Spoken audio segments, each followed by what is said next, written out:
बाकी बेचारे ऐसे हंसी मजाक मखौल करके रह जाते। उनका तो जीवन पशु जीवन, ये पशु के सामने इतना अच्छा छंदे तो उसकी समझ में कुछ नहीं आता। उसके भी कान हैं, लेकिन उन कानों को ये वचन सुनने का अधिकार नहीं है। उनके भी आंखें, उन आंखों को संतों के दर्श करने का अधिकार नहीं। उनके पास भी बुद्धि है, लेकिन वो बुद्धि से अच्छे बुरे पाप और शुभ अशुभ को समझ नहीं सकते। ये केवल ज्ञान मनुष्य को मिला, लेकिन मनुष्य भी आज पशुओं से गए गुजरा। जो पशु मर्यादा में रहते हैं वो भी नहीं रहते। पशु भी अपने खान पान के अलावा दूसरा भोजन पसंद नहीं करते, मनुष्य में वो भी नहीं है। पशुओं का जीवन बड़ा संयमित है, बहुत संयम में रहते, लेकिन मनुष्य में वो भी संयम है। महापुरुषों ने कहा, अरे मानो तो से तो पशु नीक, जैसे तो पशु ही अच्छा। जिसको अच्छे बुरे का ज्ञान नहीं है, लेकिन अपने भोजन का और अपने संयम का पूरा ज्ञान, तुम्हारे में वो भी नहीं रहा।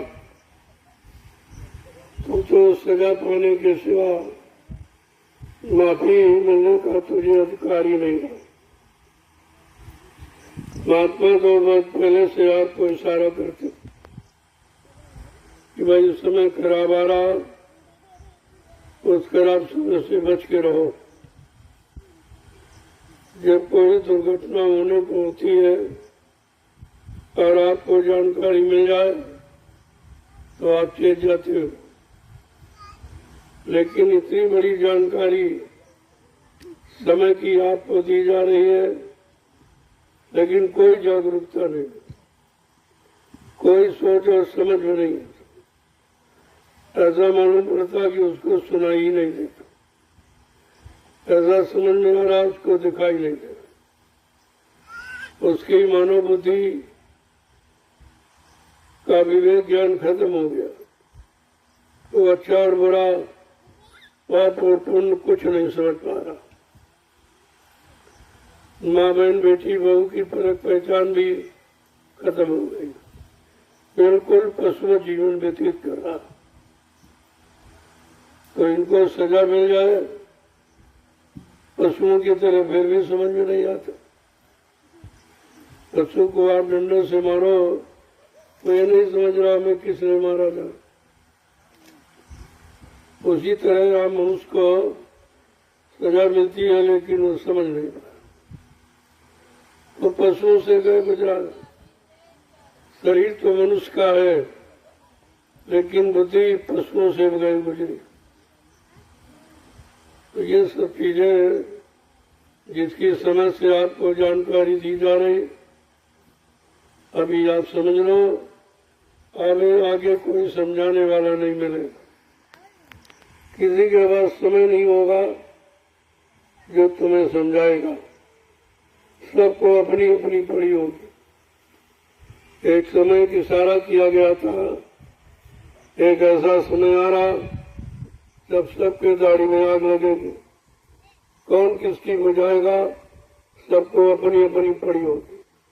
तो महात्माओं के रहस्यमय संदेश ये उनकी गुण वाणी कौन समझेगा? जिनको सत्संग मिला है या सत्संग की इच्छा रखते हैं, वो थोड़ा बहुत समझ सकते हैं। बाकी कितना ज्ञानी ध्यानी हो, काले अक्षरों को बचने पढ़ने रटने वाला, याद करने वाला, लेकिन संत वचनों को नहीं समझ सकता। वो वाणी लिखने पढ़ने में नहीं आती। संतों की वाणी लिखन पढ़न से दूर है, साधन के नजदीक। जब करनी में उतारोगे तो समझ में आ सकता, अन्यथा पढ़ाई लिखाई का विषय संत मत में नहीं है। क्योंकि ये काले अक्षर वे भी काल माया से संबंधित है और वही आपको पढ़ाए जा रहे हैं।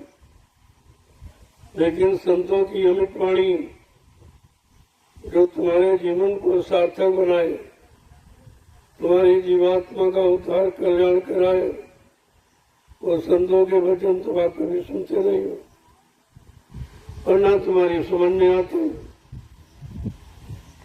अब वो समय आ रहा है सबको संतों की जरूरत पड़े, क्योंकि आपकी मदद कोई करेगा नहीं।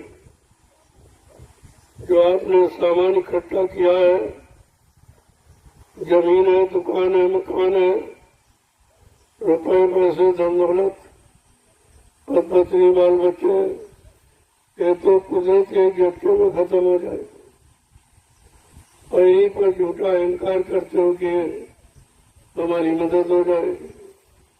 जब ये अपनी मदद नहीं कर पाएंगे, अपने को सुरक्षित नहीं रख पाएंगे, पता नहीं कब खत्म हो जाए, तो अब ये तुम्हारी मदद क्या करे। लेकिन इस बात को समझना इतना आसान नहीं है। बिना सत्संग के समझ में कुछ नहीं आएगा। इसीलिए संत महात्माओं ने अपने बच्चों की जानकारी सत्संग के माध्यम से दी और कहा ये रोज रोज जब सुनते रहोगे तो रगड़ लगेगी, गंदगी खत्म होगी, बड़े विचार, बड़ा खान पान, बड़े कर्म चले जाएंगे, तो धीरे धीरे आपकी समझ में सब आने लगेगा। अभी तो ये शरीर की मजाई हो रही है, जो आप मिट्टी डाल रहे हो ये भी तुम्हारा सौभाग्य है। बड़े बड़े किस्मत वाले इस मिट्टी को तरसते हैं और घर में बैठकर बेचारे पछताते और रोते हैं कि हमको मौका नहीं मिला, समय नहीं मिला कि हम भी ये सेवा करके अपने पिछले जन्मों के पाप कर्मों को मिटा सके, धो सके, पश्चाताप करके। और आपको समय मिल गया तो अपने आप को भाग्यशाली समझना चाहिए। अभी तो नहीं, आगे समय गुजरने दो।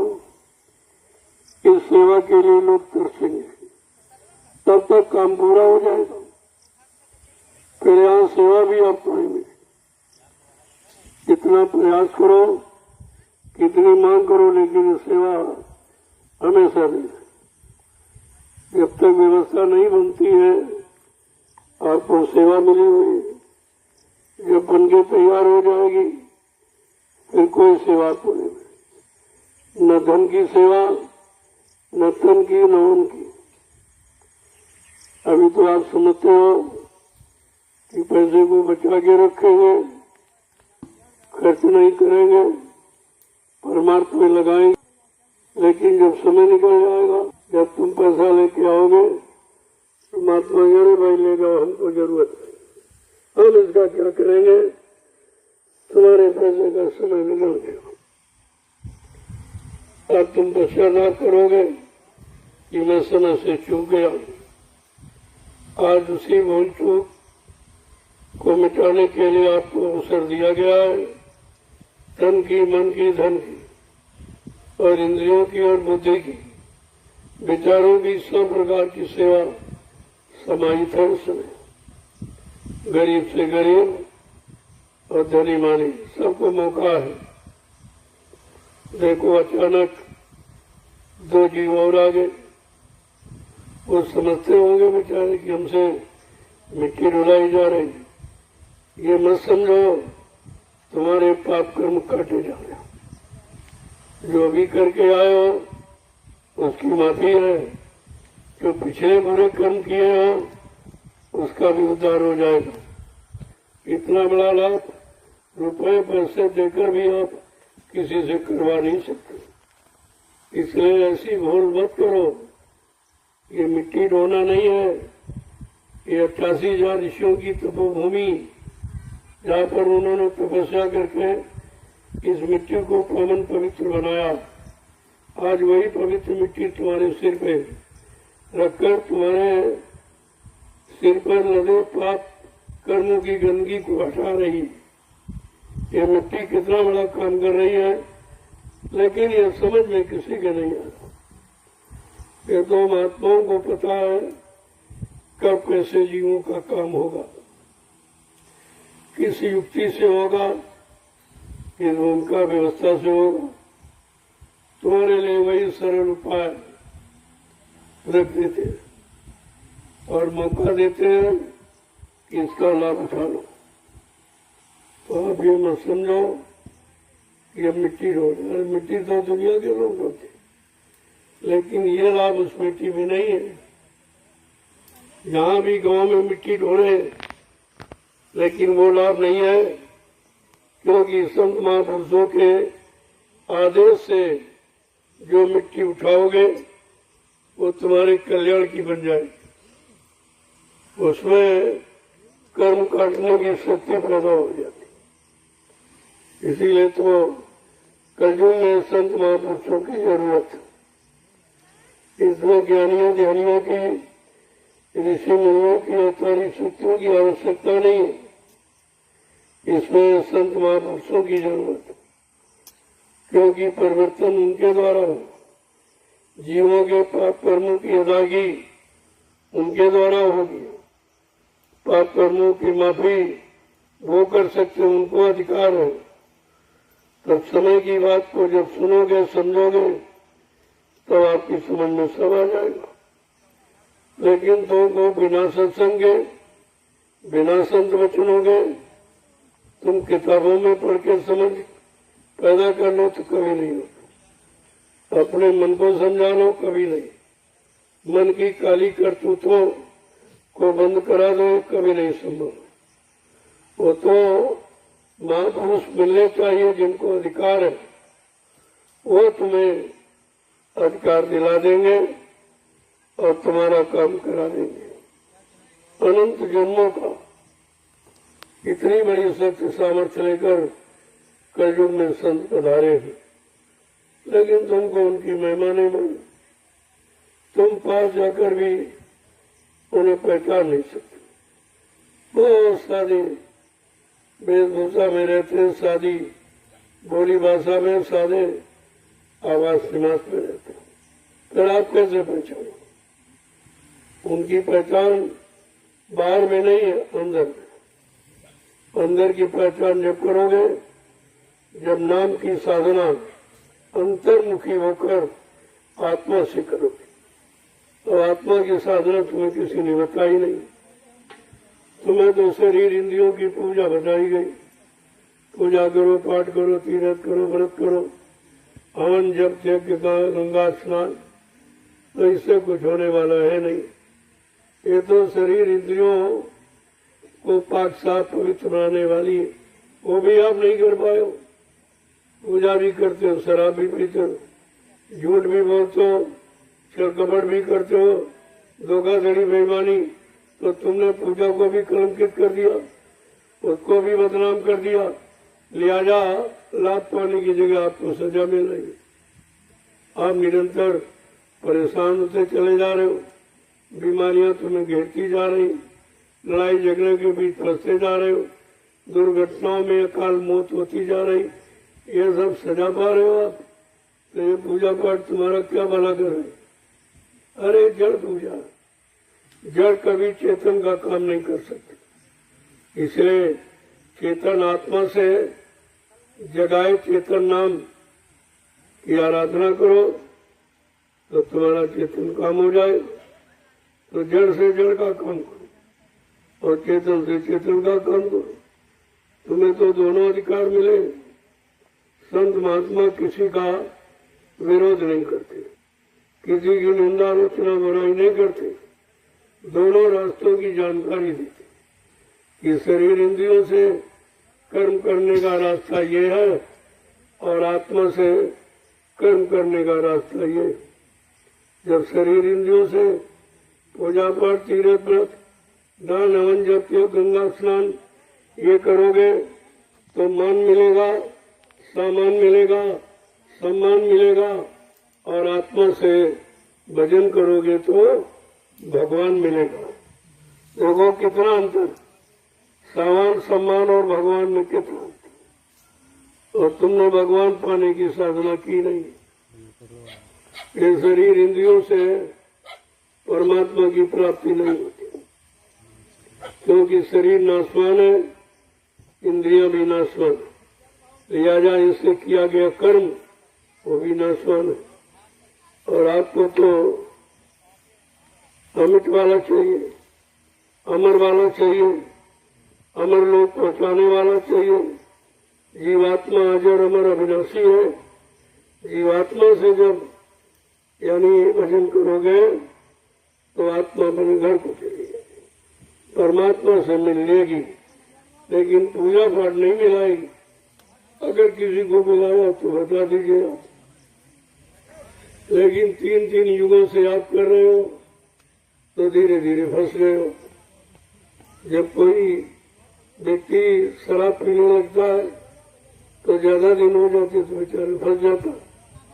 फिर वो चाहता है खराब, लेकिन बंद नहीं कर पा रहा, क्योंकि वो आदती हो जाता, एक आदत बन जाती है। ऐसे तुम्हारी आदत बन गई है शरीर इंद्रियों से पूजा पाठ की, और ये आदत सच्ची इबादत नहीं मानी जाती। इबादत तो आत्मा से परमात्मा के लिए की जाती है। तो बात को समझो पहले, जब वचनों को सुनोगे तो सब समझ में आके आ जाए। लेकिन ये सत्संग कहीं मिलेगा नहीं। हिंदुस्तान के विश्व में कहीं चले जाओ, ये आत्म कल्याणकारी संदेश नहीं मिले। शरीर की हितकारी राजपाट धन दौलत मान सम्मान सामान मिलने वाला तो मिल जाएगा, लेकिन भगवान मिलने वाला नहीं मिलेगा। और तुम्हें भगवान चाहिए, क्योंकि मानव जन्म प्रभु परमात्मा भगवान की प्राप्ति के लिए मिला। अगर ये प्राप्ति नहीं होती है तो मानव जीवन आपका व्यर्थ में माना जाएगा, और फिर आपको ये जन्म मिलेगा नहीं। क्योंकि प्रभु प्राप्ति वाला अगर काम आपने न किया तो दोबारा ये आपको नहीं मिलेगा। वो मालिक कहेगा हमने तो अपने को पाने के लिए तुमको शरीर दिया, और तुम एक काल माया के सामान को इकट्ठा करने में लगाते रहे। लिहाजा तुमने हमारे दिए हुए मानव जन्म की कदर नहीं की है, उसका अपमान किया, निरर्थक बना दिया। लिहाजा अब ये जन्म आपको नहीं मिलेगा, ये शरीर आपको नहीं मिलेगा। ये सब आपके साथ होगा, ये सब पूछा जाएगा जब उस धर्मराज के दरबार में तुम्हारी जीवात्मा जाएगी। शरीर तो जाएगा नहीं, शरीर यहीं पर जला दिया जाएगा, गड्ढा खोद के गाड़ दिया जाए, नदी में बहा दिया जाए, लेकिन ये जाएगा नहीं। ये पंचभौतिक शरीर ये काल माया का, और काल माया के देश में ये खत्म हो जाएगा, वो साथ नहीं आएगा। लेकिन जीवात्मा अजर अमर अविनाशी है, ये अपने घर जाएगी। और जीवात्मा से आपने कुछ किया ही नहीं, तो ये जब घर जाएगी तो क्या बताएगी। जब धर्मराज पूछेगा मैंने तुमको मानव शरीर में अब की बार सौभाग्य दिया है, ऐ जीवात्मा तूने वो मानव जीवन वाला कर्म किया कि नहीं किया। तो ये बेचारी जीवात्मा क्या गवा देगी, क्या कहेगी, क्योंकि इसको सत्कर्म कराने वाले संत महात्मा मिले ही नहीं। तो सत्कर्म कराता कौन? यही झूठे कर्म शरीर इंद्रियों द्वारा जो आप करते हुआ कर रहे हो, यही आपको कराए गए। और यही करते करते तुम्हारा जीवन समाप्त हो गया। अब वो दरबार में पहुंची तो उससे पूछा जा रहा कि तू तो मांग के ले गई थी कि अब की बार मानव तन में सौभाग्य दे दीजिए, मैं जाऊंगी तो तुम्हारा भजन करूंगी, दिन रात भजन करो, अब प्रभु कृपा करो यही भांति, और सब तज भजन करब दिन राति।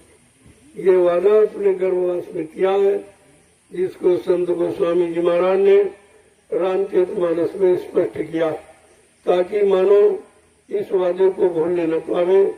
कि आपने गर्भ में क्या वादा, लेकिन जैसे ही यहाँ काल माया के देश में आया, माया की चकाचौंध में सारे वादे बोल गया कि मैंने प्रभु से क्या वादा किया था।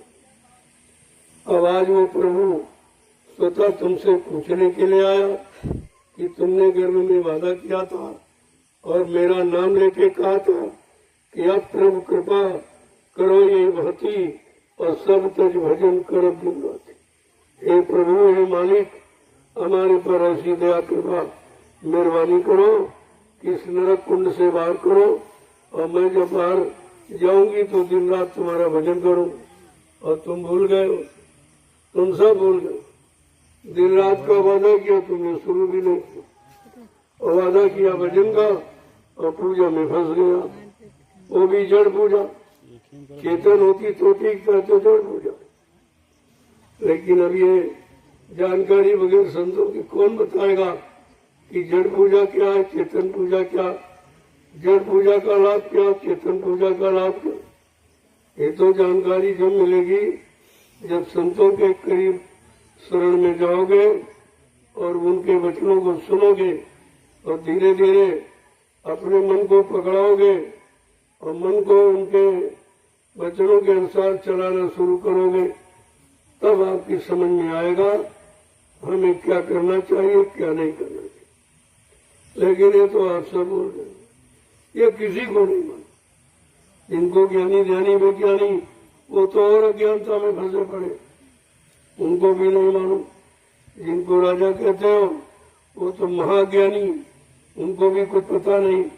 उन्हें मालूम नहीं है कि तब से राज आपने तपस्या की होगी तो राजा बन गए। अगर राजा राजपथ का परित्याग कर देते तो परमात्मा से मिल जाते, और तुमने वो त्याग किया नहीं तो कहा तब से राज और राज से नर्क।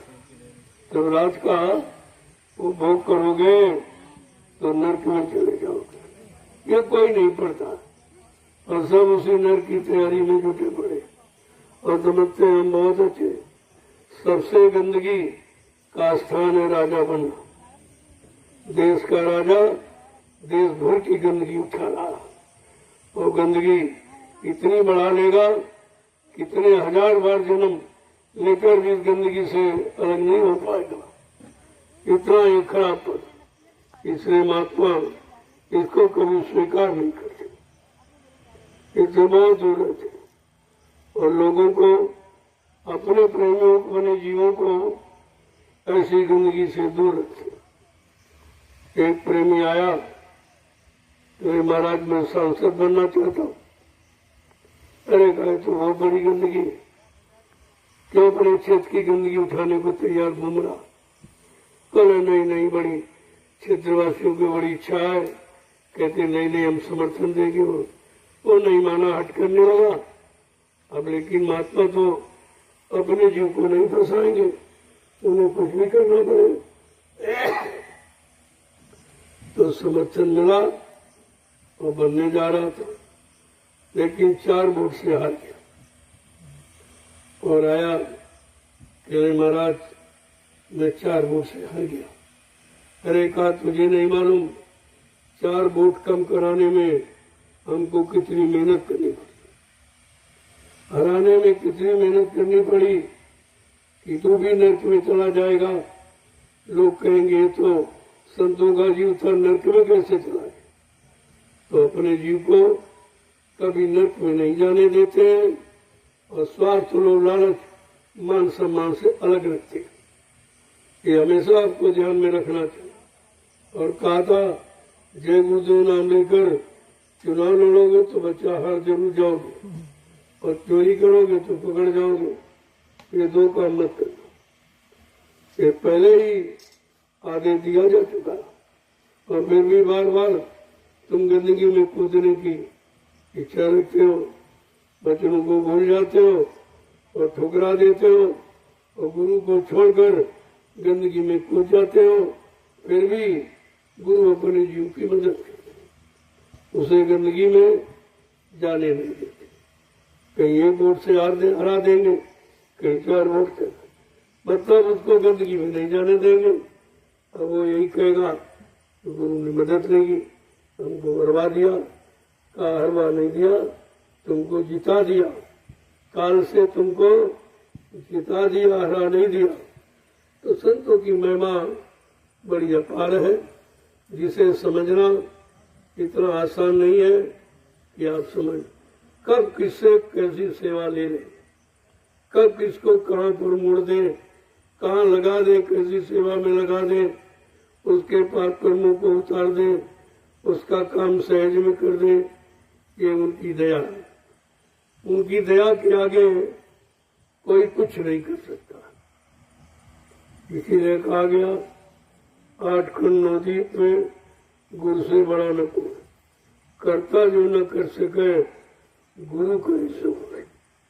कितनी बड़ी बात है, फिर भी लोग गुरु की महिमा से कितनी दूर खड़े हैं, नहीं समझ पा रहे। इतना इतना लिख के बताया गया, लेकिन समझ में नहीं उसके आ रहा, क्योंकि वो बच्चों को अपने मन को नहीं सुनाता। अड़ोसी पड़ोसी को सुनाएगा, लेकिन अपने मन को नहीं सुनाएगा। सबको समझाएगा, अपने मन को नहीं समझाएगा। अरे भाई, सब समझ गए तो तुम्हारा मन थोड़ी ठीक हो जाए, सब नहीं समझे तो तुम्हारा मन थोड़ी खराब हो जाए। तुम्हारा मन तो अच्छा बुरा तुम्हारे करनी के अनुसार होगा। इसलिए अपनी करनी को संभालो, दूसरों की तरफ मत देखो। जब अपने को देखते रहोगे तो अपनी कमियां नजर आती रहेंगी, फिर एक एक कमी को धीरे धीरे निकालते रहोगे। एक दिन पाक साफ निर्मल पवित्र बन जाओगे। ऐसे बड़े बड़े चोर डकैत कतरी संत दरबार में आके सुधर गए, वो भक्त बन गए। वो मतलब यानी साधना आराधना करने लगे। उन्होंने अपना जीवन सार्थक बना लिया। वाल्मीकि जी महाराज तो कुख्यात डकैत थे, छीना झपटी राजनी के अलावा कोई काम ही नहीं करते थे।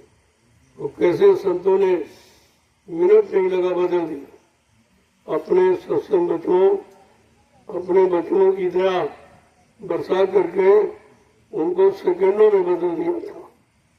और वो कहा ऐसे बदल गए। ये भारत का संतों का विज्ञान है, जो बड़े बड़े चोर डकैत कतरियों को साधु बना देते, उनको माला पकड़ा देते। जिन्होंने जिंदगी भर मतलब अस्त्र चलाया, हजारों हत्याएं हिंसाएं की, और उनको माला पकड़ा देते, उनको जीवन को बदल देते। ये है संतों की महिमा। लेकिन आप समझते नहीं हो, क्योंकि आप बच्चों को नहीं पकड़ते और तो इधर उधर की बातें पकड़ोगे, बुराइयों को पकड़ोगे, निंदा आलोचना बुराई बुरे कर्मों को पकड़ोगे, लेकिन बच्चों को नहीं पकड़ोगे। जिससे तुम बच जाओ, तुम्हारी रक्षा मौजूद हो जाओ। जय गुरुदेव, जय गुरुदेव, जय गुरुदेव, जय गुरुदेव। जय गुरुदेव। नाम किसका? प्रभु का, जय गुरुदेव। नाम किसका? प्रभु का, प्रभु का प्यारा। जय गुरुदेव। जोर से बोलो, जय गुरुदेव। सब मिल बोलो, जय गुरुदेव। बोलना होगा, जय गुरुदेव। अभी से बोलो, जय गुरुदेव। दुख दर्द हरेंगे, जय गुरुदेव। सब कष्ट मिटेंगे, जय गुरुदेव। सुख शांति भी देंगे, जय गुरुदेव। सबके दाता, जय गुरुदेव। सबके मालिक, जय गुरुदेव। प्रेम से बोले, जय गुरुदेव। ये नाम नहीं इंसान का, ये नाम है प्रभु का, ये काम नहीं इंसान का। ये काम है प्रभु का।